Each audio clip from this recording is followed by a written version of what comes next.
Welcome, School of Light. My name is Seferino Beta.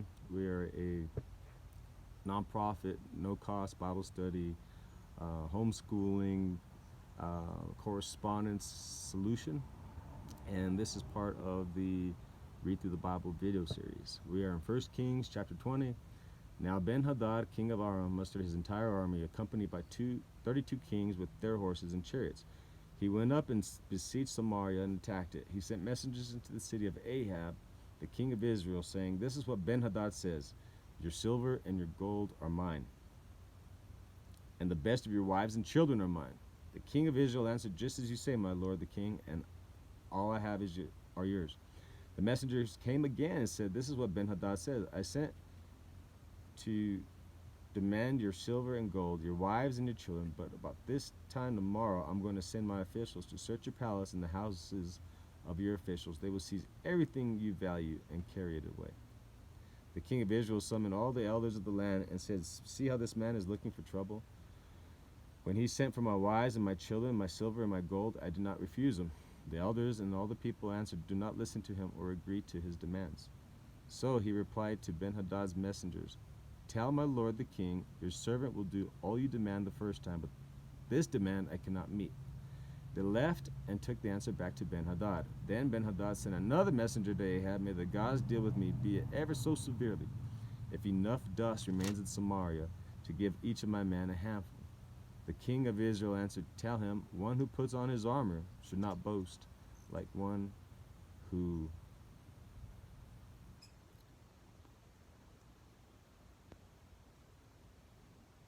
takes it off. One who puts on his armor should not boast like one who takes it off." Ben-Hadad heard this message while he and his kings were drinking in their tents, and he ordered his men, prepare to attack. They prepared to attack the city. Meanwhile, a prophet came to Ahab, king of Israel, and announced, "This is what the Lord says. Do you see this vast army? I will give it into your hands today, and then you will know that I am the Lord." "But who will do this?" asked Ahab. The prophet replied, "This is what the Lord says. The young officers of the provincial commanders will do it." "And who will start the battle?" he asked. The prophet answered, "You will." So Ahab summoned the young officers of the provincial commanders, 232 men. Then he assembled the rest of the Israelites, 7,000 in all, and they set out at noon while Ben-Hadad and the 32 kings allied with him were in their tents getting drunk. The young officers of the provincial commanders went out first. Ben-Hadad had dispatched scouts who reported men are advancing from Samaria. He said, "If they have come out for peace, take them alive. If they have come out for war, take them alive." The young officers of the provincial commanders marched out of the city with the army behind them, and each one struck down his opponent. At that, the Arameans fled, and the Israelites in pursuit. But Ben-Hadad, king of Aram, escaped on horseback with some of his horsemen. The king of Israel advanced and overpowered the horses and chariots and inflicted heavy losses on the Arameans. Afterward, the prophet came to the king of Israel and said, "Strengthen your positions and see what you must be done, because next spring the king of Aram will attack you again."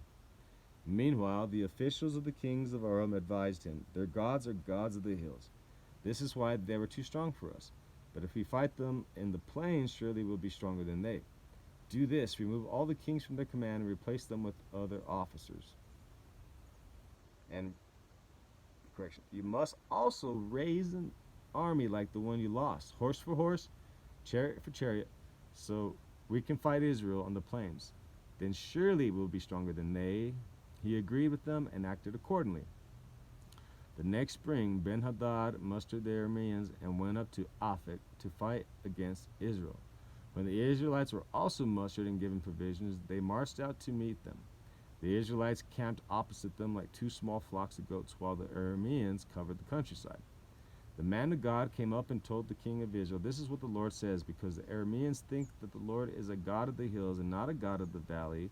I will deliver this vast army into your hands, and you will know that I am the Lord." For 7 days they camped opposite of each other, and on the 7th day the battle was joined. The Israelites inflicted 100,000 casualties on the Aramean foot soldiers in one day.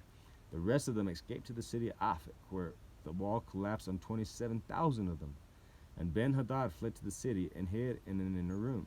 His officials said to him, "Look, we have heard that the kings of the house of Israel are merciful.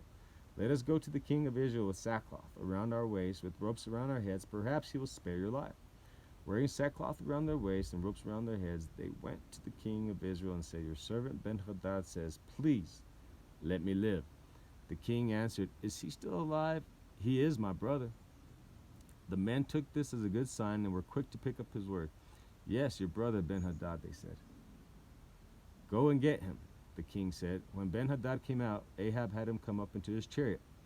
"I will return the cities my father took from your father," Ben-Hadad offered. "You may set up your own market areas in Damascus as my father did in Samaria." Ahab said, "On the basis of a treaty I will set you free." So he made a treaty with him and let him go. By the word of the Lord, the sons of the prophets said to the companion, "Strike me with your weapon," but the man refused. So the prophet said, "Because you have not obeyed the Lord, as soon as you leave me, a lion will kill you." And after the man went away, a lion found him and killed him. The prophet found another man and said, "Strike me, please." So the man struck him and wounded him. Then the prophet went and stood by the road waiting for the king. He disguised himself with his headband down over his eyes. As the king passed by, the prophet called out to him, "Your servant went into the thick of the battle, and someone came to me with a captive and said, 'Guard this man. If he is missing, it'll be your life for his life, or you must pay a talent of silver.' Well, your servant was busy here and there, the man disappeared." "That is your sentence," the king of Israel said. "You have pronounced it yourself." Then the prophet quickly removed the headband from his eyes, and the king of Israel recognized him as one of the prophets. He said to the king, "This is what the Lord says. You have set free a man I had determined should die.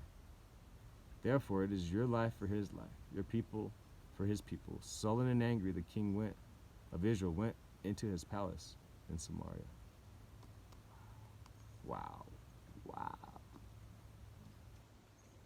Meditate.